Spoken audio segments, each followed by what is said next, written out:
E esse processo é chamado de eleição. É a maneira como Deus elege. E essa eleição pode ser traduzida para nós que não somos filhos gerados do Espírito Santo por adoção. Então hoje nós falaremos sobre isso. E é muito curioso, então, eu queria que você abrisse a sua Bíblia no Evangelho de João, no capítulo 1. E nesse mês de janeiro, nós estamos sendo levados a entender sobre a identidade de Deus. O tema do ano da nossa igreja, o tema de 2024, é de dentro para fora, porque nós acreditamos que o poder do Espírito Santo se manifesta em nós desta maneira. Você não pode encontrar, na verdade, algo que leve você para um novo estágio sem que isso aconteça em uma reforma interna no seu coração. Talvez você encontre pessoas muito boas, irmãos e irmãs em Cristo, que vão tentar te dar a mão, que vão te conduzir, pessoas generosas, mas escute, é impossível que você alcance um novo degrau na sua vida espiritual se de dentro do seu coração não houver esse desejo, essa mudança. Existe um caso, não um, mas vários casos muito conhecidos na história de vida do povo brasileiro, que é a Mega Sena. Quantos já ouviram falar da Mega Sena aqui? Deixa eu ver. E sabe o que acontece, irmãos? Quando você ganha a Mega Sena, sabe o que acontece quando você ganha a Mega Sena? Eu não sei, porque eu nunca ganhei. Mas eu tenho uma ideia: a gente fica rico. Só que se a riqueza não estiver no nosso coração, em algum tempo, sabe o que vai acontecer de novo? O coração revelará que você continuará pobre. Não raro as histórias são daqueles que ganharam a Mega Sena e depois de algum período de tempo, sejam anos, 10, 12, 15 anos, eles perderam todos os bens que eles adquiriram. Um fato curioso, inclusive, que eu queria compartilhar, já que a gente está falando disso. Eu vi no jornal a história e ele foi muito corajoso, ele deu a entrevista, porque essas histórias, às vezes, também as pessoas, elas se tornam muitas vezes anônimas, até porque é vergonhoso. Mas um desses, ele resolveu contar a história dele. E quando ele ganhou uma mega da virada, nas décadas passadas, a primeira coisa que ele fez foi sair do lugar que ele morava, um lugar bem humilde, pobre, né? E ele foi morar num hotel 5 estrelas, na suíte presidencial do hotel dessa cidade. Que inteligência, né? Ele pegou o dinheiro, chegou no hotel 5 estrelas e falou: qual que é a suíte aí? Eu vou morar aqui a partir de agora. E o que marcou, pelo menos a mim que estava vendo essa matéria, é que ele tinha uma mãe e ele não comprou nenhuma casa para a mãe dele. Você vai acreditar nisso? Ele não comprou casa para a mãe, não comprou nada. E, irmãos, depois de 10 anos, segundo a reportagem, isso foi da Globo, essa reportagem, por causa de muitas festas, muita bebida, e ele disse que ele usou até drogas, prostituição e uma diária de um hotel 5 estrelas, de uma suíte presidencial. Certo dia, a conta não foi paga, o hotel expulsou ele. E sabe onde ele foi morar? A mãezinha dele fez um quartinho para ele. E ele voltou ali. E quando a gente ouve essas histórias reais, a gente pensa um pouco e reflete. Enquanto o nosso coração pode ser inclinado à maldade. Eu sei que vocês, como eu, talvez se revoltaram e falar: a mãe não deveria ter aceito ele lá. Mas o amor tem essas implicações que não comunicam com a razão, muitas das vezes. E é sobre esse amor que pode abrigar o filho que eu quero falar com vocês esta noite.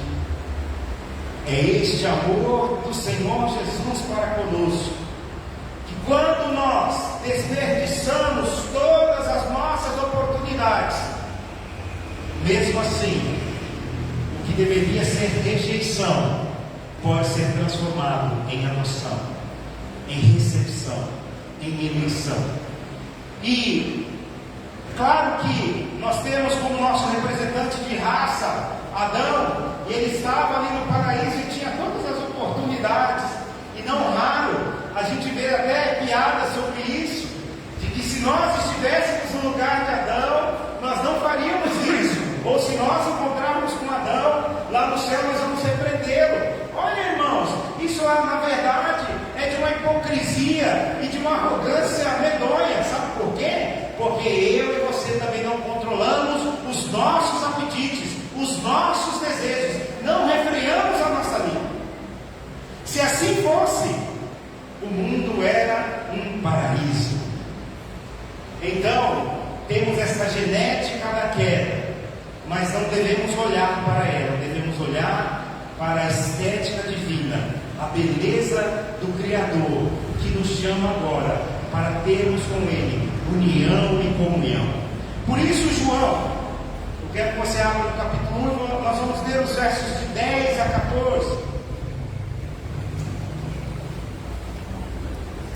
E João está fazendo aqui uma narrativa sobre esse poder maravilhoso do Senhor Jesus, né? Esta ideia da criação, e ele fala assim: veio ao mundo que ele criou, mas o mundo não o reconheceu. Veio ao seu próprio povo e eles o rejeitaram. Mas a todos que creram nele e o aceitaram, ele deu o direito de se tornarem filhos de Deus. Estes não nasceram segundo a ordem natural, nem como resultado da paixão ou da vontade humana, mas nasceram de Deus. Assim, a palavra se tornou ser humano, carne e osso, e habitou entre nós. Ele era cheio de graça e de verdade, e vimos sua glória, a glória do Filho único do Pai. Por isso o sermão desta noite é da rejeição à eleição, a poderosa adoção divina. E o desejo deste pregador nesta noite é que você saia daqui com plena convicção, através das Sagradas Escrituras, que você foi adotado por Deus. Porque um engano que também é comum, principalmente na nossa sociedade, é acreditarmos que todos temos esse direito de sermos filhos de Deus. E não é verdade. Lá no Éden, nós o perdemos. Lá no Éden foi perdido esse direito. Então, quando se perdeu esse direito, é necessário agora reencontrá-lo. É necessário agora tê-lo novamente. Porque o pacto ali, primeiro, aqueles eventos da história primeiro foram perdidos. Então não são todos os filhos de Deus. Mas pastor, Deus não ama todos? Sim. E aqui está o equívoco. Deus ama cada um. Deus ama nós que estamos aqui na igreja, os que estão fora. Deus ama aqueles que o louvam, mas também ama aqueles que não o louvam. Contudo, é necessário que haja uma adoção divina para a sua vida. Se você não foi adotado por Deus, você não é filho de Deus. Se aqueles que estão lá fora não foram adotados por Deus, eles não são filhos de Deus. E como que a gente vai entender esse processo de adoção? É através da palavra, é através das Sagradas Escrituras. Então eu queria que nós lêssemos essa frase, depois vamos voltar aqui ao texto, e como de costume, vamos ler todos juntos essa frase tão enigmática e brilhante de C.S. Lewis, que diz assim: 1, 2, 3. Deus não é Deus, Ele é o Pai, está envolvido em nossas vidas diárias, guiando-nos com seu amor incondicional. A ideia do Deus Criador é muito boa, mas ela não é suficiente para comunicar para nós quem é Deus. Que Deus criou as coisas, o universo, as galáxias, os pássaros, os animais, a mim e a você, isso é muito bom, mas ela é insuficiente para que nós conheçamos o quê? A identidade de Deus. Para conhecermos a identidade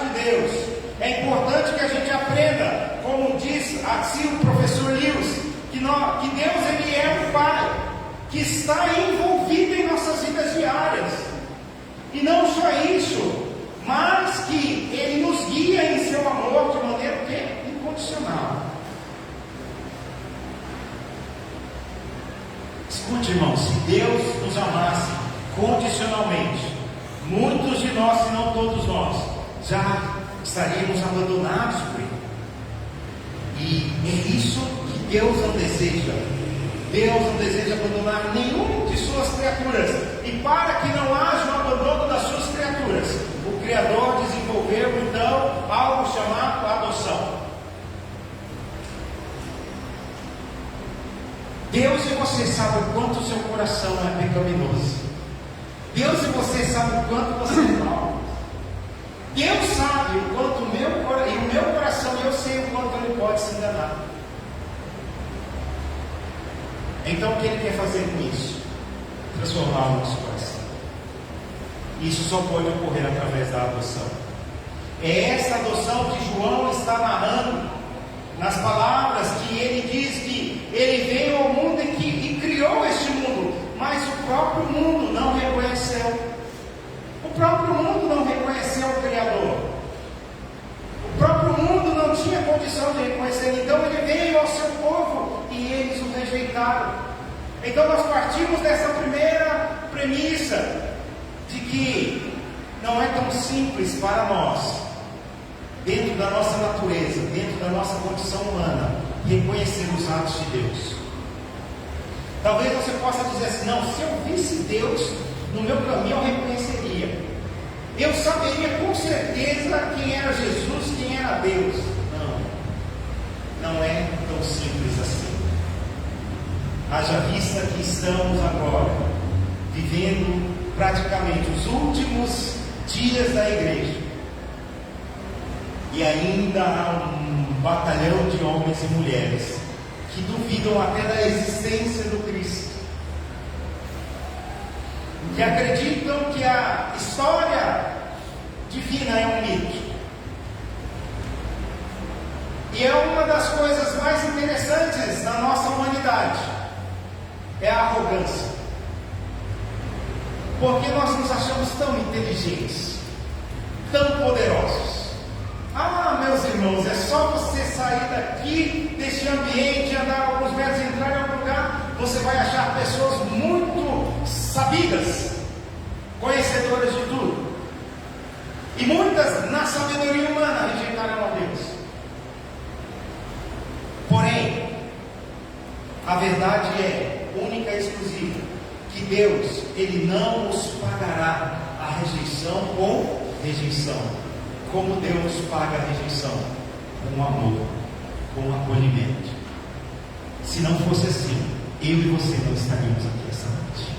Porque quando nós rejeitávamos a Deus, Ele nos acolheu, Ele nos estendeu a mão. Não somos nós que buscamos a Deus, irmãos. Bobagem. Pare de pensar que você, eu vou à igreja. Não é Ele que te trouxe aqui, é o amor dele que te resgatou, é o Espírito Santo de Deus que comunica com você, e é essa graça que inunda o seu coração, da maneira que Ele pode até deixar que você o rejeite, mas Ele não vai rejeitar você. No momento em que você abrir os seus braços para Deus, Ele terá os braços abertos para você. E é isso que Ele está dizendo. E é por isso que o ponto, do nosso sermão, ele é: o Criador do cosmos habita a sua criação e quer salvar seu povo. Talvez se eu e você criássemos alguma coisa, talvez eu e você não queríamos mais nos relacionarmos com ela. Por pouca coisa nós rompemos, irmãos. Eu e você, por pouca coisa, deixamos de falar com eles ou com elas. Por poucas coisas nós deixamos de viver uma maturidade, uma experiência relacional. Por pouca coisa, irmãos. Deus não é assim. Deus, Ele nos criou. Ele criou o cosmos, o mundo. E Ele poderia sim abandonar esse mundo como um Deus criador, mas Ele decidiu envolver-se com cada um de nós. O desejo de Deus que nós temos aqui aqui, é o verso 10. Ele veio ao mundo que ele criou. Deus não trouxe você à existência. Você que me ouve, Deus não trouxe a existência para abandoná-lo. E às vezes você pode dizer, mas eu me sinto abandonado por Deus. A verdade é que Deus não te abandonou. A verdade é que possivelmente, se você fizer uma análise sincera das suas atitudes, é você que vira as costas para Deus. Então ele vem a este mundo e ele começa então a tentar salvar esses homens que perderam a convicção, que perderam a ligação com ele. E ele, quando ele é rejeitado, ele vem para esse mundo, o mundo não conhece, e ele tenta salvar o povo, ele tenta estar com esse povo, mas esse povo o rejeita. E é por isso, dessa rejeição, que vem aquela frase: quantos aqui querem aceitar o Senhor Jesus? Mas a verdade é que nós usamos essa frase como uma maneira do pregador dizer a você: olha, Deus já te aceitou.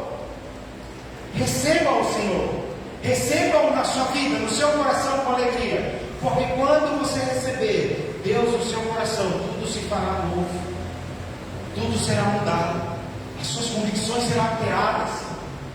É mais ou menos assim, irmãos, é mais ou menos assim que funciona. Imagine que você agora tem ali na sua casa, com a sua família, tá? E você receba agora uma pessoa que vai morar com você. Vamos pensar aqui. E essa pessoa que vai morar com você, ele não só sabe limpar a casa, como ele é um chefe de cozinha, um masterchef, como ele também é um excelente marceneiro, um excelente eletricista, um excelente carpinteiro. Ele é aquele que faz, e ele não é aquele gambiarra não, sabe? Aquele que pega e dá um negócio quebrado e ele põe o coisinho com puma. Já viram esse aí? Tem uns que é especialista, está quebrado, o negócio soltou o parafuso, ele vem lá e coloca aquele amarrinho do puma, né? Não. E aí você já está lembrando ali das coisas que você tem na sua casa, tem muito amarrinho, né? Não, Jesus, ele vai ser esse que vai entrar. Imagina você com o Masterchef fazendo sua marmitinha, né? Você encontra aqui na marmita aí, né? Ou chega em casa e tem um Masterchef ali. Imagina você que todos os problemas serão solucionados. A sua casa simples será mudada.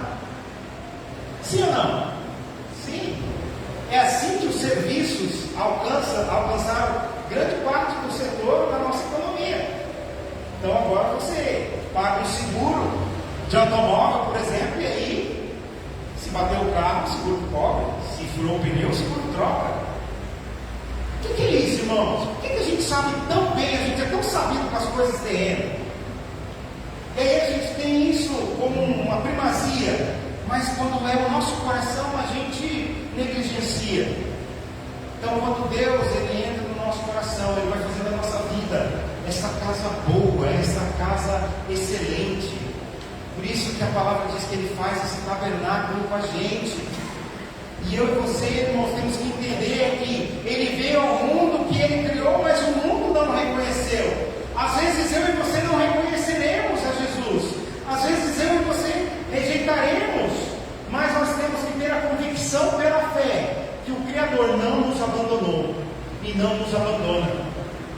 Não importa o que você está vivendo na sua vida, seja ela dentro da sua casa, seja no local que você trabalha, seja na cidade que você mora, não importa isso. Por quê? Porque Deus ele se importa com você. Ele poderia ter abandonado o mundo. Imagina só, você vai visitar uma pessoa, a pessoa não te recebe bem, você volta na visita, você vai fazer uma segunda visita. Você chegou na casa, né? Imagina, Cris, você está indo visitar a pessoa, você chegou lá, a pessoa fala assim: você não é bem-vindo aqui não quero que você volte aqui mais. Você vai voltar de novo por isso? Eu não voltaria. Quando nós voltaríamos? Nós não voltaríamos, irmãos.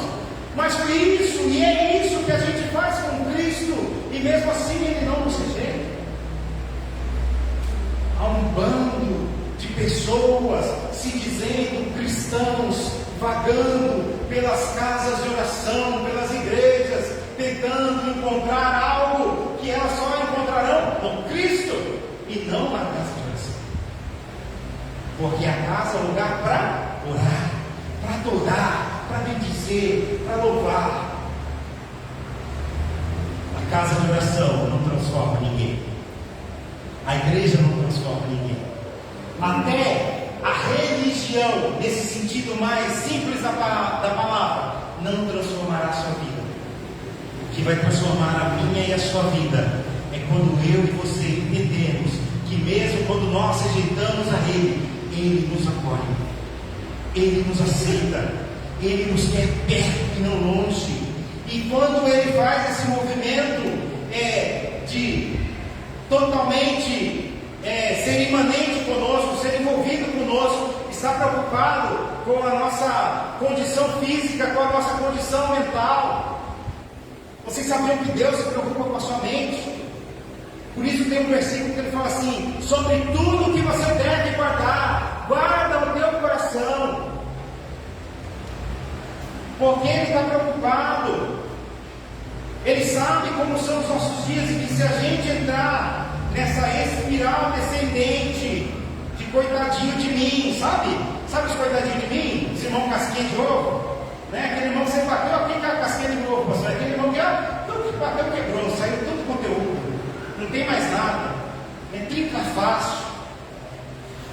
Ele sabe disso, então você tem que se fortalecer, você tem que ser forte, corajoso, vigoroso no embate, porque existe um adversário de nossas vidas, de nossa alma, que quer nos desviar da comunhão, mas o Espírito Santo de Deus é aquele que nos fará preservar, perseverar, permanecer.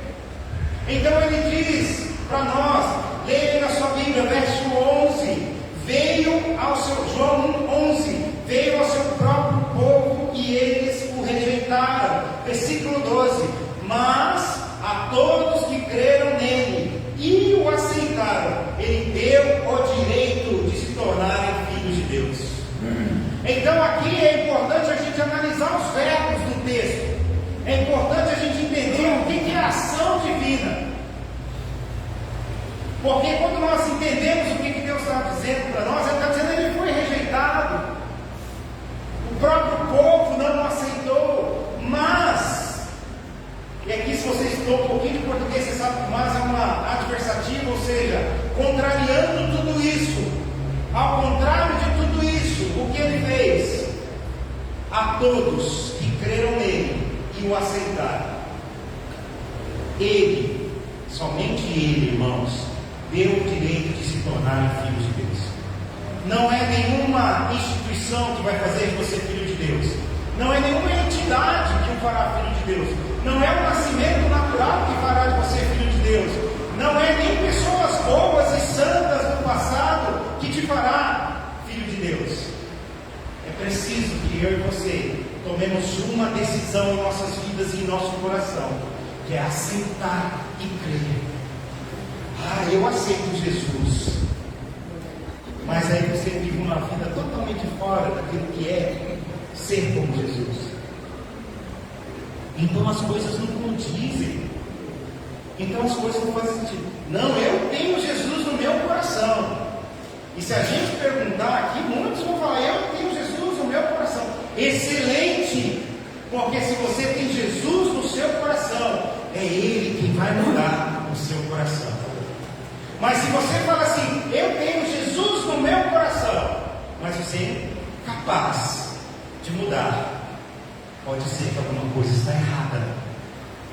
E com certeza não há nada errado com Jesus. Se você diz assim: eu tenho Jesus no meu coração, mas eu sou incapaz de perdoar ele ou ela. Tem um versículo bíblico em Provérbios que ele fala muito ao meu coração, quando ele diz o seguinte: que as palavras de sabedoria, e falar que você tem Deus no seu coração é uma palavra de sabedoria, as palavras de sabedoria na boca do nécio, do tolo, da pessoa insensata, ela pende flácida como as pernas do coxo. O que ele quer dizer com isso? Quer dizer que não tem sustento, não sustenta. Não adianta a gente ser igreja sem amar. Não adianta a gente ser igreja sem perdoar. Não adianta a gente ser igreja sem desejar prosperar, sem desejar crescer, evoluir, mudar o nosso caráter. Eu queria fazer uma pergunta retórica, você não precisa responder para mim aqui, mas quantos de vocês que estão me ouvindo e acham que já estão prontos? Que não precisam mudar nada, que vocês já estão perfeitinhos, já estão lapidados? Se você respondeu e disse, não, eu não estou pronto, então existe uma caminhada. E sabe o que é pior? Você sabe o que você tem que fazer. Eu e você sabemos o que temos que fazer. Por que não fazemos? Por que você não faz, irmão? Se você sabe o que você tem que fazer, se você sabe o que tem que obedecer, se você sabe o que tem que fazer, então é isso que a palavra, quando ele diz que nós estávamos ali numa condição de rejeitados, e Deus poderia simplesmente jogar-nos fora, Deus poderia simplesmente nos abandonar, e essa é a verdade. Nós como homens, muitas vezes nós queremos abandonar, nós queremos deixar para lá, não, deixa ele embora, não, expulsa da sua casa, tira ele de lá.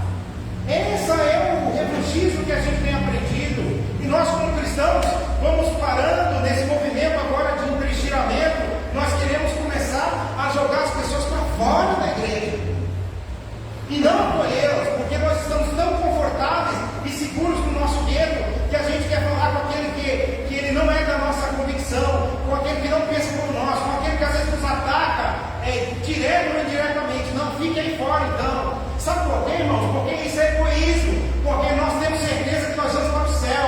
E uma vez uma pessoa falou para mim, olha, eu tenho um pouco de raiva dos crentes, porque só que eles vão para o céu. Aí eu falei para ele, mas quem garante que nós vamos para o céu é o Rei Jesus. E se você quiser ir para o céu, você vai também. Agora você não tem que ter raiva de nós que vamos para o céu, você tem que ter raiva daqueles que estão a passos largos para o inferno. Porque o inferno não foi a criação de Deus para nós. Deveria sê-lo, porque todos pecaram e estão distantes de Deus. Deixe o homem naturalmente crescer, desenvolver-se e chegar à sua morte, ele não vai conhecer a Deus. Por isso, Deus intervém e se revela a ele. E a certeza que eu tenho como convicção pessoal é que todos terão a oportunidade de conhecer o Criador ainda em vida. Todos saberão quem Ele é. E isso é confirmado na palavra em Apocalipse, quando diz, todo joelho se dobrará, escute, e toda língua confessará que Ele é o Senhor. Até aqueles filósofos que disseram no passado que a Bíblia é um livro de ignorantes, que a religião é o ópio do povo, que Deus não existe, eles se encontrarão com Jesus, verão a Jesus em glória, terão que dobrar seus joelhos e confessar com a sua boca, Ele é o Senhor. Mas por que ir a estas últimas circunstâncias? Por que não fazê-lo agora? Por que não em vida declarar a Jesus que é o seu Senhor? Por que não se render e deixar de marra, de birra e aceitar a eleição que Ele tem para você e para mim? Deixemos de ser inimigos de Deus. Esta é a mensagem de João para nós. Olha, todos que creram nele o aceitaram. Ele deu o direito de se tornarem filhos de Deus. A rejeição e a eleição, irmãos, elas convivem de uma maneira juntas. Por quê? Porque quando alguém é eleito, é sinal que houve o quê? Uma rejeição da rejeição. Você rejeitou em si a rejeição que você tinha para Deus, então você o aceitou. Então agora é isso. Não somos mais rejeitados dele, não somos mais inimigos dele, ele nos chamará de filhos. Então a rejeição ela será substituída pela adoção divina. Ele vai nos adotar. E quando eu falo de adoção, entendendo sobre esse processo, para nós que somos filhos naturais, às vezes até nós temos alguma dificuldade com relação a isso, a compreender isso.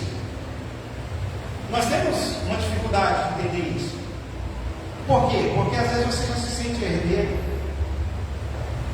Mas é curioso que no processo de adoção, imagine agora que você pudesse, que você tivesse agora, que você fosse adotado por qualquer monarca aí da sociedade, qualquer imperador pudesse adotar você, apenas, única e exclusivamente, não para criar você, não para te ensinar a andar, não para que você fosse para a escola, mas apenas para compartilhar com você o direito de herança.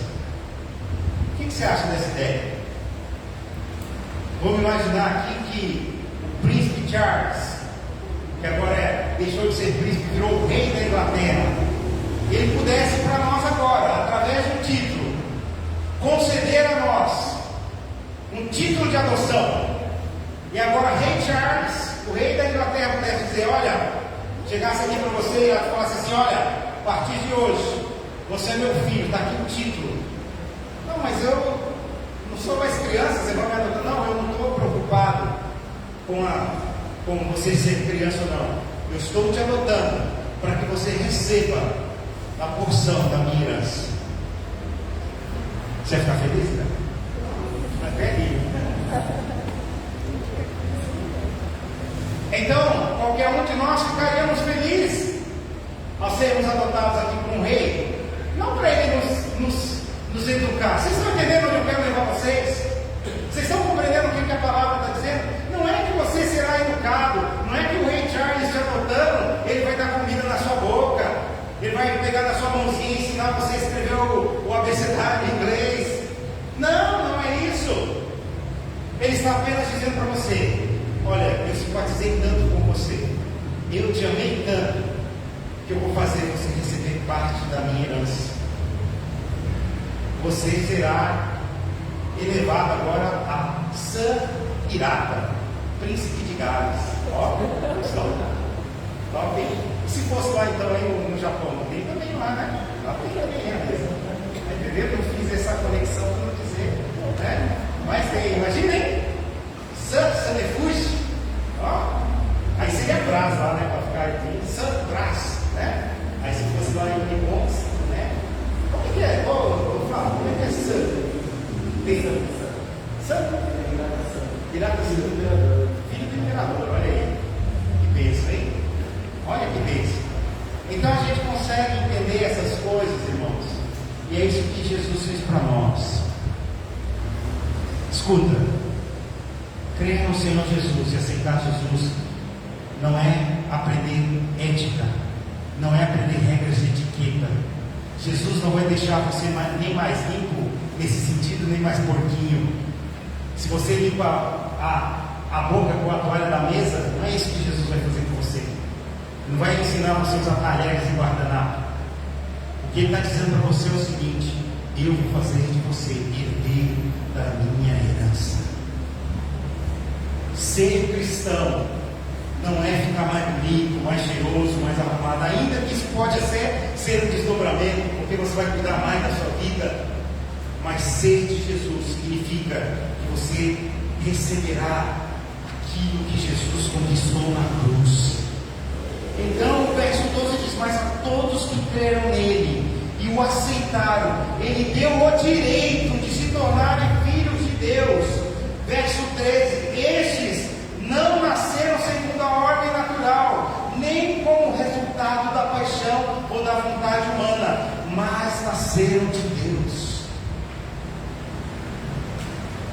Então Jesus está dizendo para nós, através do evangelista João, que se você aceitar verdadeiramente a Jesus no coração, se você crer nele, se você aceitar ele, vai fazer com que você receba daquilo que ele tem para te dar, daquilo que ele conquistou na cruz. E aí talvez você fale assim: ah, mas eu não quero receber isso lá. O que importa para mim é estar bem na vida, é ter conforto, é ter dinheiro. Teve um homem que andou junto com ele durante 3 anos, curando, fazendo milagres, vendo todas as coisas acontecerem. E ao final de 3 anos, esse homem também pensou assim. Ele falou: eu não quero o reino dos céus vindouro, eu quero é agora. E esse homem foi lá, diante do sinédrio, e vendeu Jesus por 30 moedas de prata, que naquela época era um dinheiro até considerável. Como chama esse homem, irmãos? Judas Iscariotes. E o cristão até arrepia quando ouve esse nome. Tem Tem uma tradição aí cristã que até malha ele. Mas você não tem que malhar ele já morreu. Você tem que malhar o Judas que está dentro de você. Aquele que está vendendo Jesus por causa de 5 contos. Por causa de um corote de pinga. É um Judas pior ainda, entendeu? É aquele que fala que ama a igreja, mas ele não consegue resistir às paixões da carne. Então, o Iscariotes, esse homem, Judas, ele andou com Jesus 3 anos, irmãos. Ele viu os milagres, ele viu a multiplicação. Só que, quando as coisas não estavam do jeito que ele achava que deveria ser, ele foi até esses homens que planejavam matar Jesus e ele disse: olha, eu entrego Jesus se vocês me pagarem algum dinheiro. E foi pago 30 moedas de prata.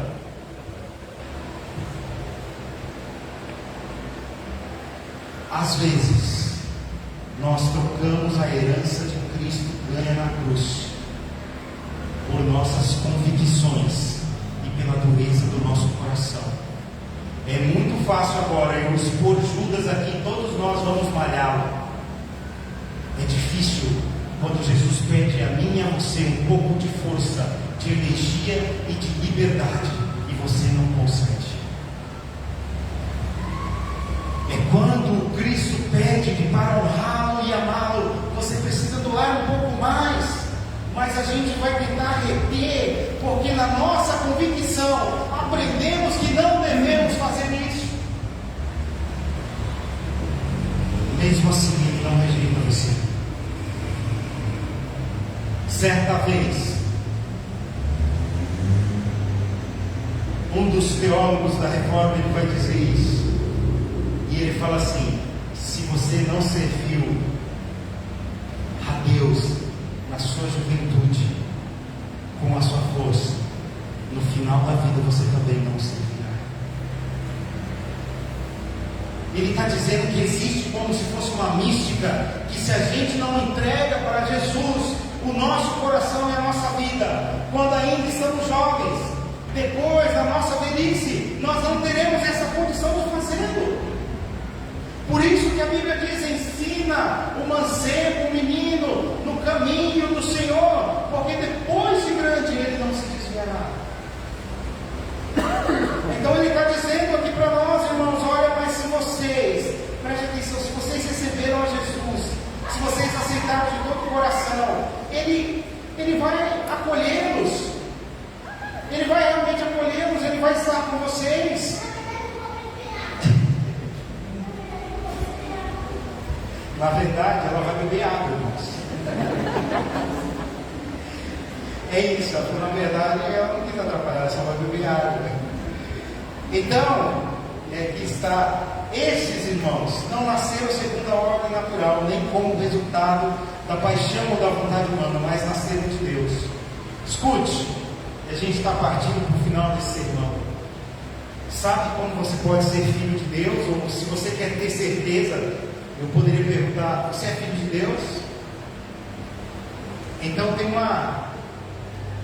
um versículo aqui, esse versículo 13 tem uma particularidade muito interessante. E eu perguntaria isso para você: você é filho de Deus? E se você diz sim, então eu queria que você lembrasse agora e contasse para Deus como foi seu nascimento. Porque se você não lembra do seu nascimento, então você não é filho de Deus. Porque para nascer em Deus tem que aceitar, e para aceitar tem que ter cognição, convicção. Quando você nasceu para Deus? Você lembra do dia? Você lembra da hora? Você lembra quando você nasceu? Eu não estou muito certo. Então também não estou certo por ser filho de Deus. Mas a todos que o receberam, mas a todos que creram nele e o aceitaram, ele deu o direito de se tornarem filhos de Deus. Para que você seja um filho de Deus, você tem que lembrar da data do aniversário do teu nascimento. Se nesse exemplo que eu dei ao Irata, se esse dia o Irata recebesse aqui do rei Charles a adoção, com certeza estaria lá no documento escrito o quê? Vamos pensar: que dia dia hoje?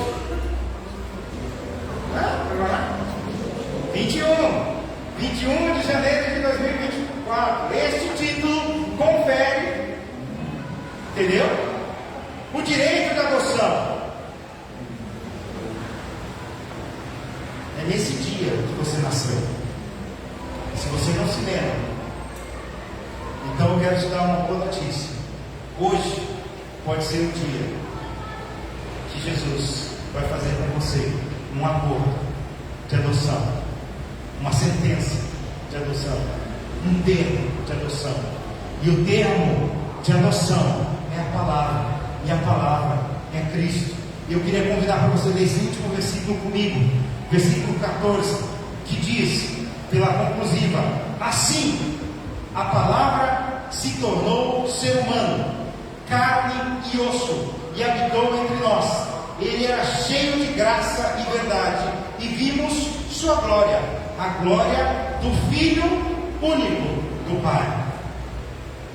O único Filho de Deus gerado é Jesus Cristo. Todos os demais só o serão pela adoção. E na lei brasileira, não sei quantos aqui conhecem o direito, mas existe isso, o termo de adoção. Se hoje você se sensibilizar por uma criança e você quiser que essa criança seja o seu filho, ela não será, a não ser que seja definido uma sentença de adoção. Você sairá com um termo de adoção quando chegarmos no céu, irmãos. Claro que não é dessa maneira, isso é uma conjectura minha, é uma inferência minha. Mas quando chegarmos no céu, igual quando temos que mostrar os nossos documentos na portaria de algum prédio, de algum edifício, quando chegarmos no céu, o que nos dará acesso é este termo de adoção. É quando pudermos realmente levantarmos: eu nasci para Jesus neste dia. Neste dia eu o aceitei. Neste dia eu criei nele. E a partir desse momento, a vida que eu vivia não vivi mais, mas vivi com ele, para ele e por ele. Escute, a Bíblia diz que uma trombeta tocará nos céus, e ali vai se fazer uma grande chamada. Mas ela também diz que alguns não a ouvirão. Por quê? Porque rejeitaram a adoção do Deus Todo-Poderoso.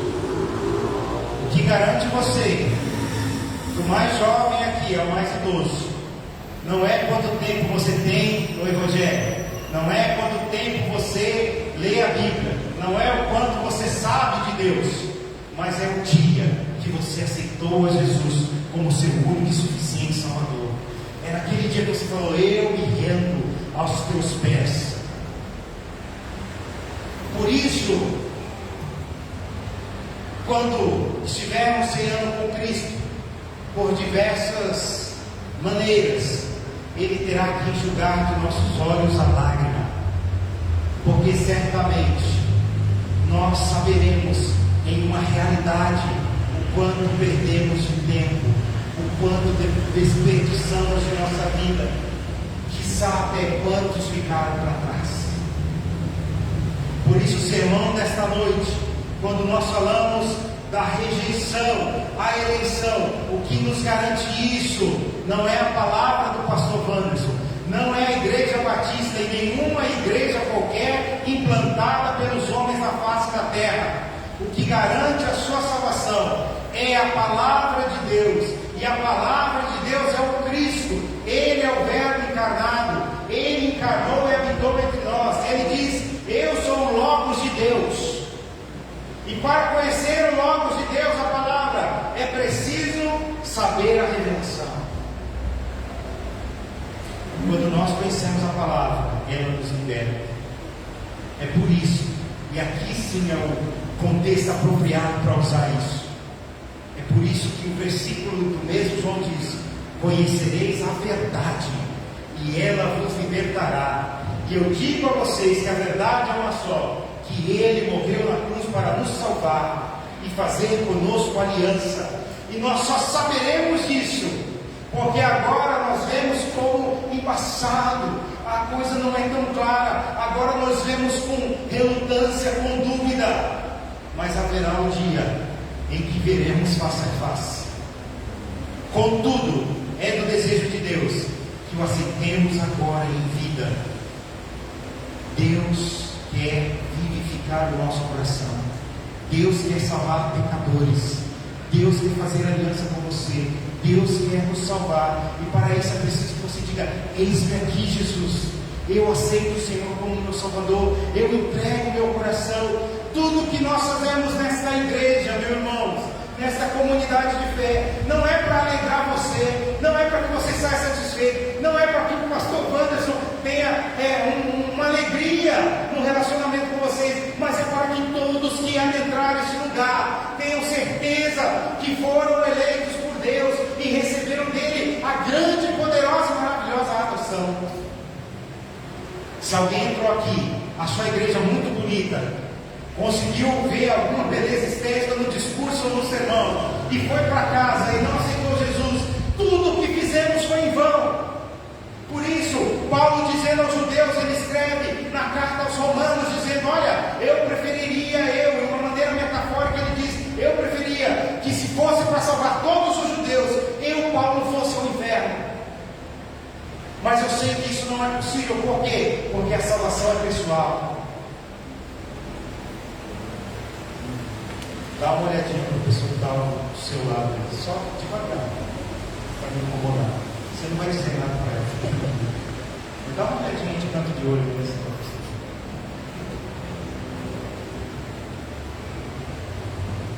Nós queremos todos morar no céu. Nós queremos todos receber esse título de adoção de Deus. Por isso, que quando a gente se encontra uns com os outros, você encontra com essa pessoa que está do seu lado, você diz: graça e paz, irmão, porque você está acreditando que ele nasceu de Deus, e eu estou acreditando também. Mas sabe, essa pessoa que você olhou, você não pode salvar, e a pessoa que você olhou, ela não pode salvar você. Só quem pode se salvar é você mesmo. E essa é a maior maravilha de Deus. Sabe por quê? Porque talvez se Deus dissesse assim: olha, Wanderson, você será responsável por salvar agora todos esses, certamente, irmãos, eu falharia. Se você tivesse que me salvar do irmão mais valente aqui, do mais corajoso, você poderia falhar. Mas quando Deus fala: eu já fiz para você a salvação, e Ele olha para mim e fala assim: você quer? Ninguém interfere na minha salvação, ninguém rouba de mim, ninguém será culpado de eu fracassar ou não ser eu mesmo. Ninguém será responsável por eu ser vitorioso, senão eu mesmo, que tomei posse da herança de Deus. Ah, mas eu tinha uma esposa, eu tinha um esposo, meu pai, minha mãe. Não. Agora há pouco a gente teve um testemunho aqui, né? Falando, cabeça, você já sabe ler? Eu não sei, a culpa é do professor. Às vezes às vezes não é. Professor, eu sou professor também. Às vezes é um professor, às vezes não é, né, irmão? Às vezes você que não aprendeu a tabuada lá e está falando: eu não estou entendendo, claro. A salvação, irmãos, é um dom de Deus para nós. Eu queria chamar o ministério de louvor para frente. Nós terminaremos aprendendo da identidade de Deus. Deus é um Pai que nos adora. Deus é um Pai que tem termos de adoção prontos para aqueles que assim desejarem. Não adianta, irmãos, você colocar a culpa nas coisas. Não adianta você olhar para o seu redor, para o seu entorno e falar assim: nada dá certo para mim. Sabe por quê? Às vezes nada dá certo para você porque o maior responsável é você mesmo. Aceite o presente de Deus, viva a sua sua vida para Ele. E o versículo será a verdade para você. Confia no Senhor, acredita nele, busca o reino dele, irmão, de todo o seu coração, com todas as suas forças, e as demais coisas serão acrescentadas. Você quer uma casa? Serve a Jesus. Jesus vai te dar estratégia para você ter uma casa. Você quer ter paz? Segue a Jesus e Ele vai te dar paz. Talvez você precisa de cura. Segue a Jesus e Ele pode curar você. O contrato com Ele não é que Ele vai fazer tudo o que você quer. Ele não é um fast food. Mas uma coisa é séria. Ele diz para nós: eu sei quais são os pensamentos que eu tenho para você. E todos os meus pensamentos para você são pensamentos de coisas boas e de paz, para dar a você um fim que vocês desejam. Por isso eu queria que vocês colocassem em pé.